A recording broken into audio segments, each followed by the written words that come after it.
لاپتہ کوہ پیماؤں کی برفانی غار میں پناہ لینے کا امکان ہے۔ جنگ اخبار کی رپورٹ میں بتایا گیا ہے کہ لاپتہ ہونے والے کوہ پیماؤں کے خاندان نے سرچ اینڈ ریسکیو آپریشن جاری رکھنے کا فیصلہ کرتے ہوئے لاپتہ کوہ پیماؤں کے برفانی غار بنا کر پناہ لینے ہونے کا امکان ظاہر کیا ہے، جہاں کھانے اور پانی گرم کرنے کا سامان وافر مقدار میں ہوا تو زندہ ہو سکتے ہیں۔ لاپتہ کوہ پیماؤں کی تلاش کے لیے پہلی بار سنتک اپرچر ریڈار ٹیکنالوجی استعمال کی جا رہی ہے۔ مائکرو سیٹلائٹ ارتھ آبزرویشن ٹیکنالوجی سے ہر مربع میٹر ہر گھنٹہ تلاش کر سکتے ہیں۔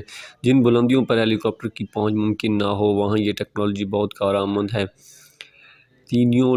تینوں لاپتہ کوہ پیماؤں کے اہلِ خانہ نے مشترکہ بیان میں ریسکیو آپریشن جاری رکھنے کا فیصلہ کرتے ہوئے 4 روزہ مسلسل فضائی تلاش میں کچھ پتہ نہ چل سکا منجمد درجہ حرارت، تیز ہواؤں اور دھند کے باعث سرچ اینڈ ریسکیو آپریشن میں کامیابی نہ مل سکی۔ مشترکہ اعلامیہ میں مزید کہا گیا ہے کہ لاپتہ کوہ پیماؤں کی تلاش کے لیے پس پردہ بہت کام ہو رہا ہے۔ Search team Iceland space agency کے ساتھ مل کر کام کر رہی ہے، جدید نظام کے ذریعے پہاڑ کی بلندی پر 1 انچ کی معلومات حاصل کر سکتے ہیں۔ اعلامیہ میں یہ بھی امکان ظاہر کیا گیا ہے کہ ممکنہ کوہ پیماؤں نے برف کی غار بنائی ہو اور اس کے اندر پناہ لی ہو۔